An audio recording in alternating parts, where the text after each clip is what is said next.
जय जगन्नाथ।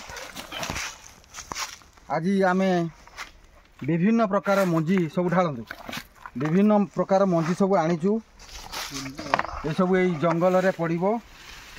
ये जंगलर जेते फांका जगह मानक देखिकी आम ये सब मंजी आनीचु जो पकेबू। ये विभिन्न प्रकार मंजी अच्छी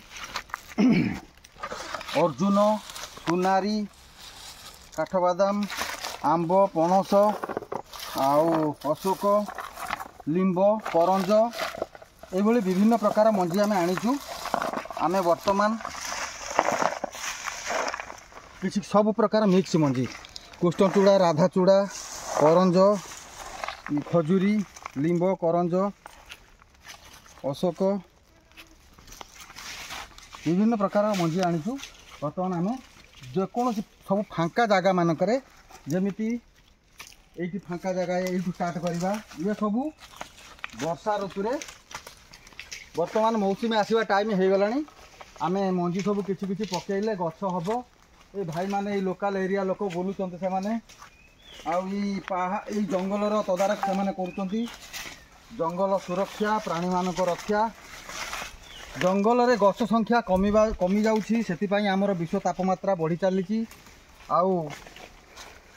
आमर जलवायु परिवर्तन हो चली जहाँ फल प्राणी जगत पाई घोर संकट।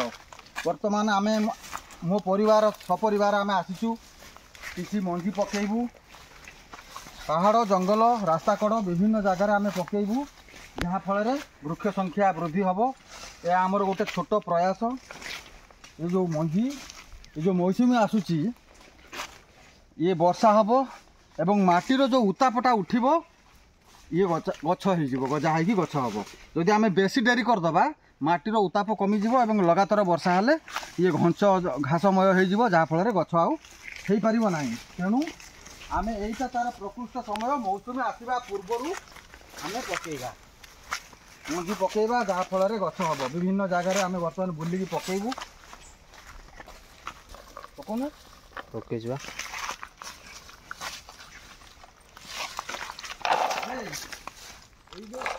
फांका जगह मानक देखिकी सब पकईले से सूर्य किरण पड़ो जहाँ फल गछ हो पार। जदि घंच बुदा मूल पकईले से गछ हम ना। तेणु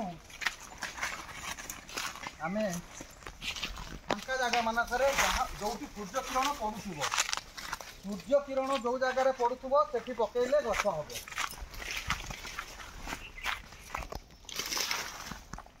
बहुत मंजी आसी बर्तमान सबुआड़े पकेबा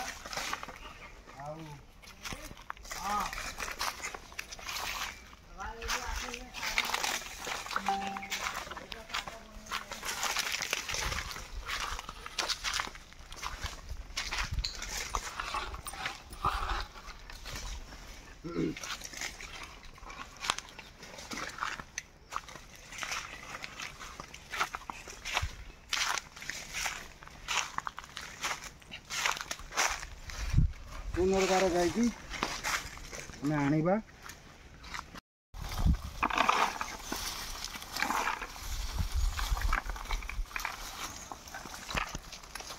ये सब मंजी ये बादाम ये अर्जुन विभिन्न प्रकार मंजी सब मिसिक अच्छे।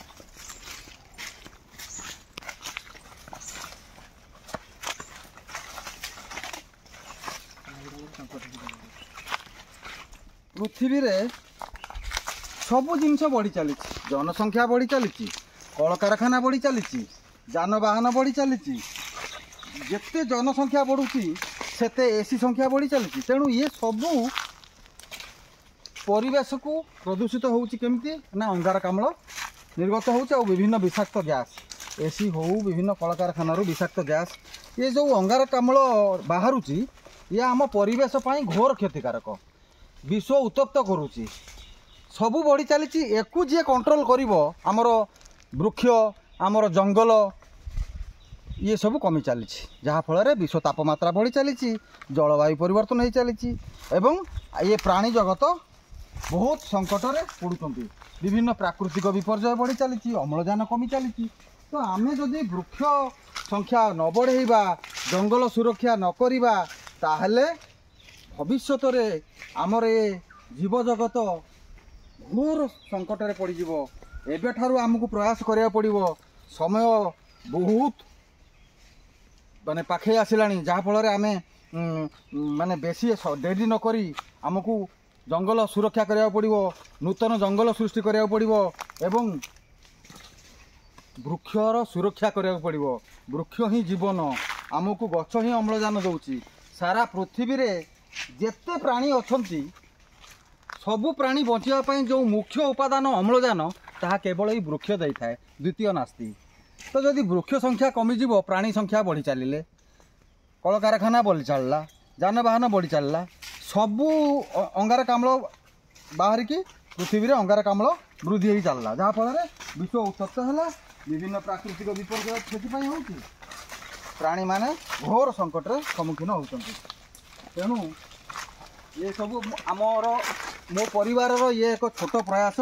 आमे विभिन्न स्कूल कॉलेज रास्ता कड़ विभिन्न पड़िया रे वृक्षरोपण करूचु, लोक मानकु सचेतनता करूचु तथा यही जो मौसुमी आसवा पूर्वर आमे ये सब विभिन्न प्रकार मंजी संग्रह करिकी पहाड़ जंगल रास्ता कड़ एवं विभिन्न लोकों बाड़ी बगीचार आमे पकाउचु। ये गोटे छोट प्रयास भगवान रामचंद्रंक सेतुबंधरे गुंडीची मूषार अवदान परी समाज पाई परिवेश पाई आम परिवार ये एक छोट प्रयास जहाँकि आमर ये गोटे प्रकार निशारे परिणत हो गलानी। आमे आउ माने प्रत्येक वर्ष वर्षा ऋतु एमती मंजी पकाउचु आउ वृक्षरोपण भी करूचु, चारा तैयारी करके लोक मानकु बिना मूल्य रे दउचु जहाँ वर्तमान सारा विश्व पाई आवश्यक।